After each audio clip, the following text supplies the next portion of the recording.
आज हम बात करते हैं जो बिजनेसमैन होते हैं वो बिजनेसमैन की जो लाइफ होती है वो किस तरीके से ट्रांसमिशन होती है और बिजनेस अगर आप करते हो तो क्या क्या बेनिफिट मिलते हैं आपको।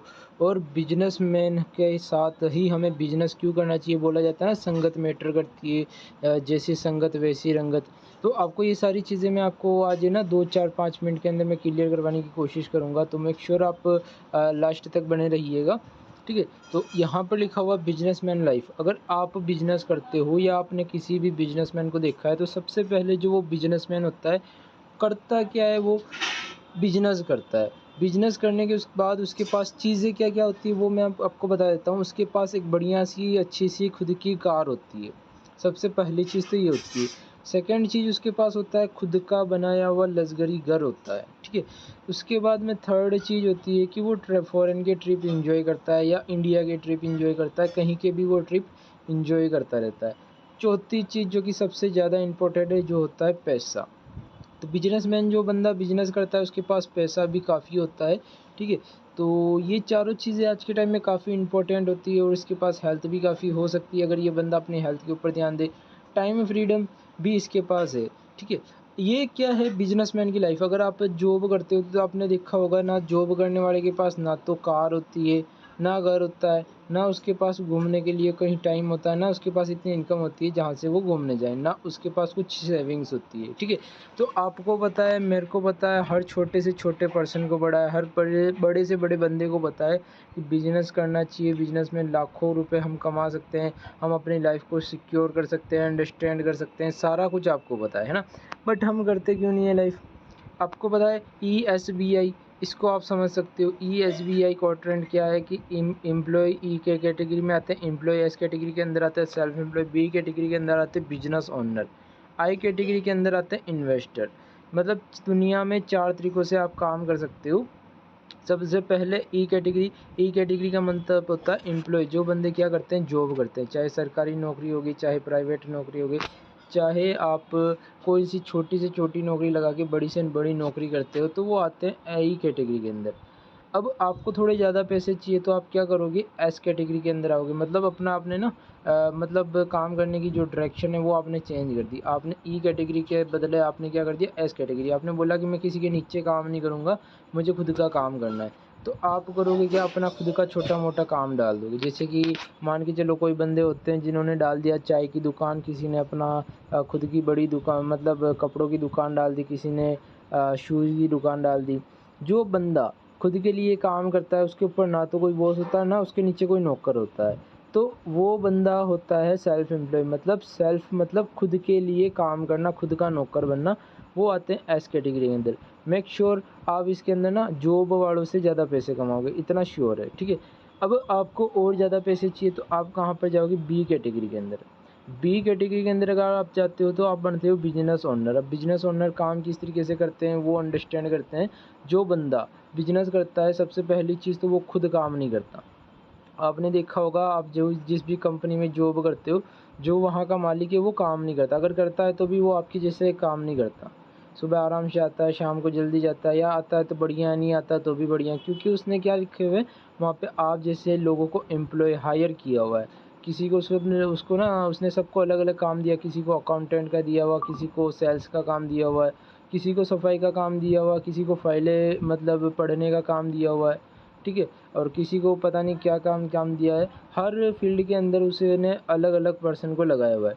तो वो बंदे क्या करते हैं, उस बॉस के लिए काम करते हैं। मतलब 8 घंटे 10 घंटे की जो जॉब रहती है, वो अपने उस बॉस के लिए काम करते हैं, सुबह से शाम तक मेहनत करते हैं और वो बंदा एन्जॉय कर सकता है। जैसे कि मैं आपको एग्ज़ाम्पल दूँ, मुकेश अंबानी, रतन टाटा, बिल गेट्स, ये सारे क्या करते हैं, बी कैटेगरी के अंदर काम करते हैं। तो आपको पता है कि बी कैटेगरी के अंदर वो खुद इतना काम नहीं करते बट अपने नीचे लोगों को बहुत काम करवाते हैं वो, ठीक है। और जो वो काम करते हैं उनसे वो उनको पैसे दे देते हैं। फिर आपको और ज़्यादा पैसे कमाने, मेक श्योर आप बिज़नेस कैटेगरी के अंदर बहुत ही ज़्यादा अल्टीमेट अपना आप यहाँ पे ग्रोथ कर सकते हो। जैसे कि आपने मेरे पीछे ये स्लाइड देखी है, ठीक है। अब आई कैटेगरी के अंदर क्या आता है, इन्वेस्टर। जो आप क्या करते हो, कहीं पे आपके पास पैसे है तो आपने वहाँ पे पैसे लगा दिए, तो आने वाले टाइम में क्या होगा कि आपको पैसे आने स्टार्ट हो जाएंगे, ठीक है। ये आई कैटेगरी होती है। बट पैसे आपको मतलब कमाने के लिए इन आई कैटेगरी के अंदर जाने के लिए आपके पास पहले लाखों करोड़ों रुपए होने भी चाहिए, तब जाके आप लगा सकते हो ना। अब 95% लोग काम किस तरफ करते हैं, ई और एस कैटेगरी की तरफ काम करते हैं, और 5% लोग बी और आई कैटेगरी की तरफ काम करते हैं। बाकी बोला जाता है इंडिया में 95% पैसा जो होता है बी और आई कैटेगरी वालों के पास होता है, 5% ई और एस कैटेगरी वालों के पास होता है। अब बात करते थे, अगर आप मार्केट का बिजनेस रन करोगे तो सबसे पहले आप सोचोगे कि प्रोडक्ट कौन सी चीज़ का मैं प्रोडक्ट रखूँ यहाँ पे, क्योंकि प्रोडक्ट में ही बहुत दम है। अगर प्रोडक्ट नहीं है तो आपका बिजनेस नहीं है, सीधी सी सिंपल सी गणित है ये। बिना प्रोडक्ट के कभी बिजनेस नहीं होता। आप हवा का बिजनेस तो कर नहीं पाओगे, अगर हवा भी आज के टाइम में एक प्रोडक्ट है। ठीक है, आप सबसे पहले सोचोगे कि मैं प्रोडक्ट क्या लाऊं। मान के चलो आपने बहुत रिसर्च करी और आपको पता चल गया कि ये प्रोडक्ट की नीड काफ़ी है मार्केट में, तो आप ये प्रोडक्ट ले लिया। फिर उसके बाद में आप फैक्ट्री लगाओगे, ये तो है नहीं ना आप ऐसे ही तैयार कर दोगे। आप वहाँ पर फैक्ट्री डालोगे। फैक्ट्री डालने के बाद आप क्या करोगे, वहाँ पे एक ऐसे ही फैक्ट्री के अंदर तो चलेगा नहीं, सिर्फ ज़मीन लेने से, ज़मीन के ऊपर थोड़ी इमारतें खड़ी करने से तो काम चलेगा नहीं। वहाँ पर आप बड़ी बड़ी मशीन्स लगाओगे, क्योंकि मशीन से ही प्रोडक्ट बन के तैयार होकर बाहर आएगा। अब खाली इन तीनों चीज़ों से काम अभी नहीं चलने वाला। आपने प्रोडक्ट सोच लिया, आपने फैक्ट्री लगा दी, आपने क्या किया, मशीन्स रख ली। अब इन तीनों चीज़ों से काम नहीं चलेगा, वहाँ पे एक चीज़ सबसे बड़ी रखनी पड़ेगी, वो है आपका स्टाफ। वो आपको रखना पड़ेगा, एम्प्लॉइज़ रखने पड़ेंगे। अब हर एम्प्लॉय की अलग अलग सैलरी होती है, किसी को 10,000 देनी है, किसी को 20,000 देनी है, कोई आप ऐसे भी एम्प्लॉय लेके आओगे जिनको 40-50,000 भी देनी पड़ेगी आपको। अब वो 1-2% तो होंगे नहीं, आपको कम से कम अगर आप बिजनेस कर रहे हो तो आपकी नीचे कम से कम 50 से 60% तो काम करने होने चाहिए। अब अगर मैं ज़्यादा नहीं, हर एक पर्सन की 10-10,000 सैलरी भी लगा के चलूँ तो 5 लाख 6 लाख रुपए हो रहे हैं, कम से कम सैलरी तो होती है ना। तो 5-6 लाख रुपए आपने वहाँ पर देने हैं। उसके बाद जो आपका स्टार्टअप होगा वो हो जाएगा, बट वहाँ पर आपका ये होगा कि जितने भी आपने पैसे लगाए हैं, जो भी आपने प्रोडक्ट रखा है, उसके ऊपर रिस्क काफ़ी रहेगा। रिस्क क्या रहेगा आपका, कि आपका बिज़नेस चले या ना चले, आपका काम ग्रो हो ना हो। आपको क्योंकि स्टाफ को भी तनख्वाह देनी है, मशीन्स का भी निकालना है, फिर आपने प्रॉपर्टी ली तो वो भी आपने सारा कुछ करना है, तो आपके वहाँ पर ना टेंशन रहेगी। और जो भी बिज़नेस चलेगा, आपको स्टार्टिंग में जब बिज़नेस होता है ना, तो हर बंदे जो बंदा बिज़नेस करता है मेक श्योर वो आने वाले टाइम में बहुत फ्री हो जाता है। बट जब आप बिज़नेस को स्टार्ट करोगे ना, तब सबसे ज़्यादा मेहनत आप ही को करनी पड़ेगी, क्योंकि रात दिन एक करने पड़ेंगे आपको। क्या प्रोडक्ट आ रहा है, कहाँ से आ रहा है, सारा कुछ आपने मेक श्योर ध्यान रखना पड़ेगा जब तक आपका बिज़नेस स्टेबल नहीं हो जाता। तो 2 साल 4 साल तो आपको सिर्फ स्टेबल करने में लग जाता है, बिज़नेस को नाम करने के अंदर लगता है। ठीक है? तो वहाँ पर आपका बिज़नेस ये है कि चल भी सकता है तो डूब भी सकता है, यहाँ पे कोई बंदा कुछ भी नहीं कह सकता। तो बहुत ही ज़्यादा कम लोग होते हैं जो कि मार्केट का बिज़नेस करते हैं। आपने सुना है ना, काफ़ी लोगों को पता है कि बिज़नेस में काफ़ी पैसे होते हैं, बिज़नेस में काफ़ी पैसे होते हैं, करना है तो बिज़नेस करना है, करना है तो बिज़नेस करना है। ये रीज़न होता है कि बिज़नेस नहीं करने का। हर बंदे को पता है बिज़नेस में पैसा होता है, बट ये अब आपको, आप भी ये देख रहे हो ना, आपको भी पता है बिज़नेस में बहुत पैसे होते हैं, बहुत ही मतलब बहुत पैसे होते हैं, बट आप बिज़नेस नहीं करते। क्यों नहीं करते? जो कि मैंने आपको ये लिटरेचर बताया, बहुत कम बताया मैंने आपको, बहुत से कम कॉस्ट के अंदर में बताया, क्योंकि प्रोडक्ट फैक्ट्री लाखों रुपए की आ जाएगी, फिर मशीनें लाखों रुपए की लग जाएगी, फिर स्टाफ की तनख्वाह लग जाएगी, और अभी मैं आपको चीज़ें अगर ऐड करूँ तो वहाँ की फैसिलिटीज़ वो मैंने अभी तक ऐड नहीं करी। एग्ज़ाम्पल के तौर पे लाइट बिल, अब वो कितना आएगा आपके पास? ठीक है। फिर प्रोडक्ट को मार्केट में आपने ना मार्केटिंग करनी है, तो सबसे ज़्यादा पैसा प्रोडक्ट की मार्केटिंग करने में लग जाता है पर्सन का। आपने सुना, देखा होगा, सुना होगा, समझा होगा, नवरत्न तेल 1 रुपये का आता है, बाकी उसकी मार्केटिंग करने में उसका करोड़ों रुपया जाता है। क्योंकि यदि अमिताभ बच्चन आता है तो वो करोड़ों रुपये से ज़्यादा लेके जाता है। ठीक है, वो लेके चला गया। अब उस एड को अगर आप यूट्यूब पे दिखा रहे हो, आप उस ई एड को आप टीवी पे रन कर रहे हो, तो आप ना एक बार सर्च करना कि आप कोई भी एक चैनल के ऊपर एक 5 या 10 सेकंड की एड रन करने के कितने रुपए लोगे, कितने रुपए लगते हैं। आपको वहाँ पे बताया जाएगा कि सिर्फ एक बार में, एक शो में एक एड आएगी, तो आपको मतलब पता नहीं कितने लाखों रुपए देने पड़ते हैं। तो सोचो, मार्केट के अंदर अगर आपके प्रोडक्ट की एडवर्टीज़मेंट करनी है, मार्केटिंग करनी है, कितने करोड़ों रुपए लगते हैं भाई। ऐसे ही बिज़नेस नहीं होता, है ना? इस तरीके से बिज़नेस नहीं होता। तो बहुत मगजमारी करने के बाद ये बिज़नेस स्टेबल होता है, और उसके बाद में भी रिस्क होता है। आपको रात में नींद नहीं आएगी, नींद क्यों नहीं आएगी, रीज़न बता देता हूँ कि मेरे फैक्ट्री में इतना माल पड़ा है, इतनी मशीनें पड़ी, कहीं शॉर्ट सर्किट ना हो जाए, कहीं चोरी ना हो जाए। अब 100% बंदे जो बिज़नेस स्टार्ट करते हैं ना, उनमें से 90 से 95% बंदे तो बिज़नेस स्टार्ट करने के कुछ टाइम बाद में बंद कर देते हैं। 5% जो बिज़नेस होते हैं वो रन होते हैं, वो आगे चलते हैं। तो बिज़नेस ना करने का सबसे बड़ा रीज़न, और काफ़ी मैं रीज़न आपको बता सकता हूँ बिज़नेस नहीं करने के, तो ये बहुत ही ज़्यादा अल्टीमेट चीज़ है।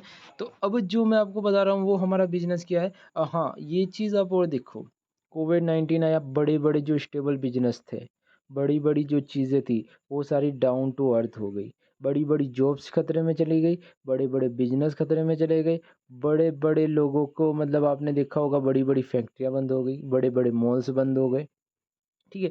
और जिनके मॉल अभी खड़े हैं, जिनकी फैक्ट्रियाँ अभी चल रही हैं, उनको पूछो जो लॉकडाउन का नुकसान हुआ होगा, वो शायद मेक श्योर अभी भी लोग कवर नहीं कर पाए।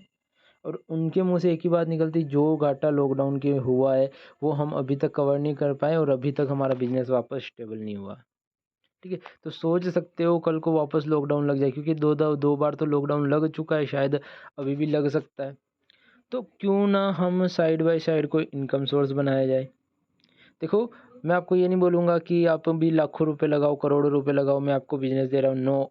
आपको कोई लाखों करोड़ों रुपए नहीं लगाना है। आपने यहाँ पर करना क्या होता है, आपका जो काम चल रहा है, आपकी जो स्टडी चल रही है, आपकी कोई जॉब चल रही है, तो उस जॉब के साथ-साथ आप काम को कंटिन्यू करो। उसी जॉब के साथ-साथ आप काम को कंटिन्यू करोगे, तो आपको बहुत ही ज़्यादा बेनिफिट मिल जाएँगे, क्योंकि फ्री टाइम देखो, मूवी देखने से बढ़िया, कोई कॉमेडी वीडियो देखने से बढ़िया, या किसी के साथ टाइम पास करने से बढ़िया ये होगा कि आप अपने करियर के ऊपर टाइम टाइम दो।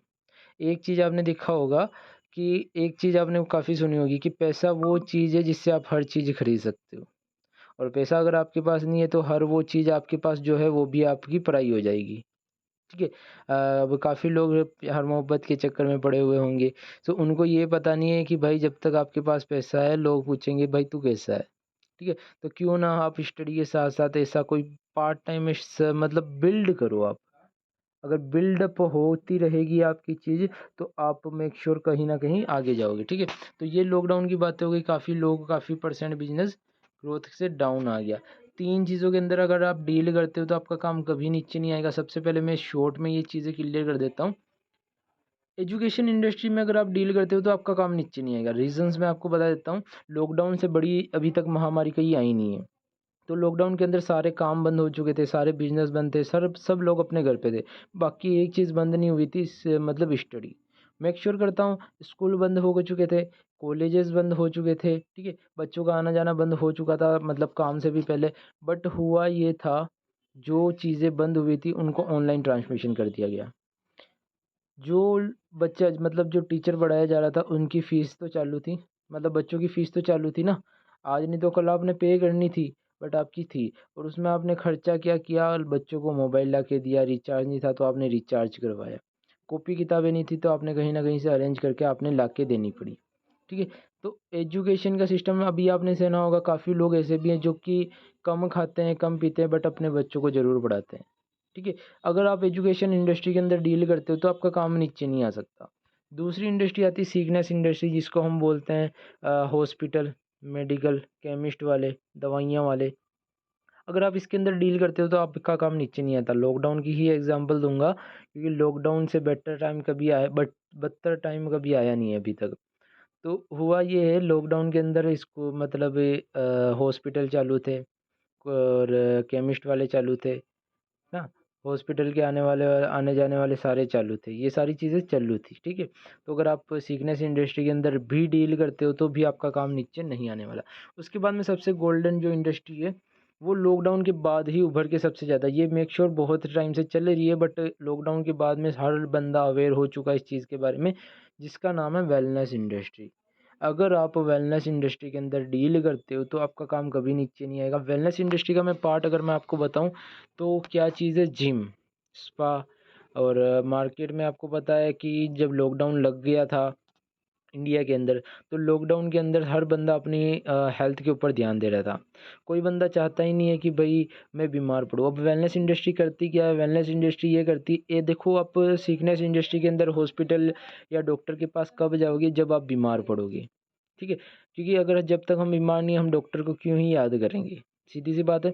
अब वेलनेस इंडस्ट्री ये है, आपको बीमार होने से पहले ही आपका काम कर देती है, मतलब आपको बीमार पड़ने नहीं दे देती अगर आप वेलनेस इंडस्ट्री के अंदर मतलब जुड़े रहते हो वेलनेस इंडस्ट्री से। तो अब आप मेरे को ये बताओ, आप इसमें ना लाखों और करोड़ों रुपए भी कमा सकते हो। अब क्यों कमा सकते हो वो मैं आपको बता देता हूँ, और ये काम क्यों चलेगा वो मैं बता देता हूँ। हर बंदा अपनी हेल्थ को लेकर अवेयरनेस हो चुका है, हर बंदा चाहता है कि मेरी हेल्थ बढ़िया हो, ठीक है, और हर बंदा चाहता है कि मैं बीमार ही ना पड़ूँ, ठीक है। अब डॉक्टर के पास तो वो बंदे जाते हैं जो बीमार हो चुके हैं। तो आप देखो इंडिया में मतलब मान के चलते हैं 100% लोग में से मान के चलते हैं 50%, 60-70% जाते होंगे डॉक्टर के पास। अब ऐसे कौन कितने बंदे हैं जो चाहते हैं कि मैं बीमार ही ना पड़ूँ? सीधी सी बात है ना, 100% बंदा यही चाहता है कि मैं बीमार ही ना पड़ूँ। तो उनको क्या ज़रूरत पड़ेगी? वेलनेस की ज़रूरत पड़ेगी, हेल्थ न्यूट्रिशन की ज़रूरत पड़ेगी, तो हम उसी के अंदर डील करते हैं। तो हमारा काम कभी भी नीचे नहीं आएगा, हमारा टाइम नहीं आया है, हमारा दौर आया हुआ है। तो अगर आप वेलनेस इंडस्ट्री के अंदर डील करते हो तो आपका काम काफ़ी ग्रो होता है। तो हम वेलनेस इंडस्ट्री का आगे आपको और नेक्स्ट पार्ट मिलेगा जिसके अंदर आपको बताया जाएगा वेलनेस इंडस्ट्री क्या है, कहाँ पर जाने वाली है, और हमारा जो बिज़नेस है किस तरीके से ग्रो होने वाला, वो आपको नेक्स्ट पार्ट के अंदर और दिखाया जाएगा। सो अभी के लिए बस इतना ही था। 3 इंडस्ट्री के अंदर डील करोगे तो आप कभी नीचे नहीं जाओगे। एजुकेशन का टाइम निकल चुका है। अगर आप एजुकेशन में अगर आप काम करते हो तो आपको लाखों करोड़ों रुपए डालने पड़ेंगे और आपके पास एक्सपीरियंस होना चाहिए। सीखनेस इंडस्ट्री के अंदर आपके पास डिग्रियाँ होनी चाहिए, आपके पास भी यहाँ पर भी लाखों करोड़ों रुपए होने चाहिए। बट वेलनेस इंडस्ट्री के अंदर अभी ये न्यू इंडस्ट्री है और काफ़ी ग्रोथ इंडस्ट्री है, तो इसके अंदर बहुत बड़ा कुछ कर सकते हो। बट हाँ, इसके ऊपर भी स्टडी स्टार्ट हो चुकी है वेलनेस इंडस्ट्री के ऊपर, वो भी मैं आपको नेक्स्ट स्टेप में बताऊँगा। आप कनेक्ट रह सकते हो। ठीक है जी, ओके।